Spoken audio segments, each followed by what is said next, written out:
¿Qué pasaría si te dijera que el hombre más buscado del planeta vivía con su familia, jugaba fútbol con sus escoltas y mandaba flores a sus enemigos antes de hacerlos desaparecer? Un hombre que construyó hospitales y canchas en los barrios más pobres de Colombia, que regalaba casas que la gente común lo adoraba como si fuera un santo. Y al mismo tiempo, el mismo hombre ordenó el ataque a un avión comercial con más de 100 pasajeros, la explosión de un edificio entero y el fin de la vida de jueces, periodistas y candidatos presidenciales. Hoy vamos a hablar de Pablo Emilio Escobar Gaviria, no el mito, no el personaje de las series, el hombre real, con todas sus contradicciones, su ascenso brutal y su caída inevitable. Quédate, porque esa historia no termina como crees. Pablo Emilio Escobar Gaviria nació el 1 de diciembre de 1949 en Río Negro, Antioquia. Creció en el barrio La Paz de Envigado, a las afueras de Medellín, en una familia humilde. Su mamá era maestra y su papá campesino. Desde joven, Pablo tenía claro que no quería ser pobre. Empezó robando lápidas de cementerios para venderlas, después robando autos, luego contrabandeando cigarrillos y electrodomésticos.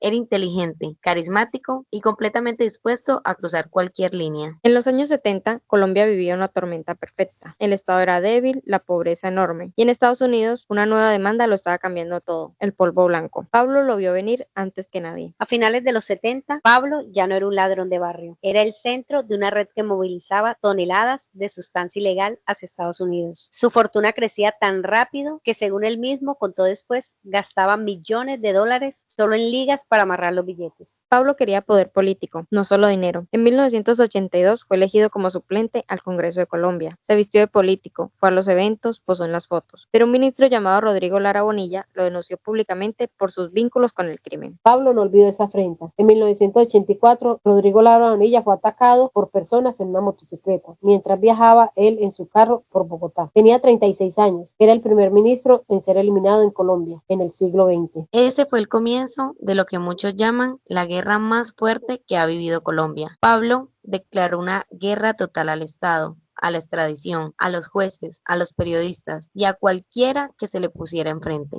En 1989, el vuelo 203 de Avianca despegó de Bogotá rumbo a Cali. A los pocos minutos de estar en el aire, una bomba destruyó el avión en pleno vuelo. 107 personas perdieron la vida. La intención original era acabar con un candidato presidencial que iba a bordo. Ese candidato cambió su vuelo en último momento. Ese mismo año, un camión cargado de explosivos destruyó el edificio del Departamento Administrativo de Seguridad en Bogotá. 70 personas fallecieron, 700 resultaron heridas. Ventanas de edificios a kilómetros de distancia se rompieron con la onda expansiva. Y sin embargo, los barrios populares de Medellín, muchos lo seguían viendo como un benefactor. Había construido el barrio Pablo Escobar, con cientos de casas para familias desplazadas. Había financiado canchas de fútbol, festivales, regalos de Navidad para niños. Ese doble juego era parte de una estrategia y funcionaba. En 1991, con el país al borde del colapso, Pablo negoció su entrega con el gobierno colombiano, pero con una condición insólita. Él mismo diseñó su celda. La llamaron la Catedral. Era una prisión en las montañas de Envigado que él mismo construyó. Tenía campo de fútbol, jacuzzi, discoteca y comunicaciones directas con el exterior. Desde allí siguió dirigiendo su organización, hasta que el gobierno se enteró y decidió trasladarlo a una instalación de verdad. En julio de 1992, la noche antes del traslado, Pablo escapó. Simplemente se fue caminando por la montaña con sus hombres, como si la prisión fuera su casa, porque en realidad lo era. Lo que vino después fue la cacería más intensa de la historia del país. El gobierno creó un bloque especial. Surgió un grupo al margen de la ley, conocido como los Pepes, que atacaba todo lo que tuviera relación con Pablo, sus propiedades, su familia, sus colaboradores. La guerra era total y los civiles quedaban en medio. Pablo se movía constantemente, cambiaba de escondrijo cada pocos días, se comunicaba por radio y por teléfono con su familia. Y fue precisamente eso lo que lo delató. Las autoridades rastrearon una llamada que hizo a su hijo. El 2 de diciembre del 93, un día después de su cumpleaños, 44, rodaron la casa en el barrio Los Olivos de Medellín donde se ocultaba. Se armó un enfrentamiento. Pablo intentó escapar por los tejados, recibió varios impactos, cayó. El hombre que había desafiado al Estado colombiano por más de una década, que había acumulado una fortuna que lo puso en la lista de los más adinerados del mundo, murió en el techo de una casa de clase media en Medellín. La muerte de Pablo no terminó con el problema. El cartel de Cali tomó el relevo. El tráfico de sustancias ilegales continuó y el daño que dejó en Colombia, en sus instituciones, en su tejido social, social tardó décadas en comenzar a sanar. Algunos dirían que todavía no termina. Lo que sí cambió fue el símbolo. Pablo se convirtió en un personaje de culto, estudiado en universidades, retratado en series y documentales en todo el mundo. Y eso genera una pregunta incómoda. ¿Estamos recordando al monstruo o estamos romantizando al mito? Las madres que perdieron los hijos, los jueces que recibieron amenazas, los periodistas que tuvieron que salir del país, los candidatos que nunca llegaron a la presidencia, ellos también son parte de esta historia y muchas veces son los que menos espacio tienen en el relato popular. Pablo Emilio Escobar Gaviria fue el producto de un país roto, de desigualdades profundas, de un Estado que durante mucho tiempo no llegó a los que más lo necesitaban. Eso no justifica nada de lo que hizo, pero entenderlo es necesario para que no se repita. Gracias por acompañarnos en este episodio. Si esta historia te impactó, compártela y cuéntanos en los comentarios qué parte de la historia de Colombia te gustaría que contáramos en el próximo podcast. Y recuerda, quien no conoce su historia está condenada a repetirla. Nos escuchamos en un próximo episodio.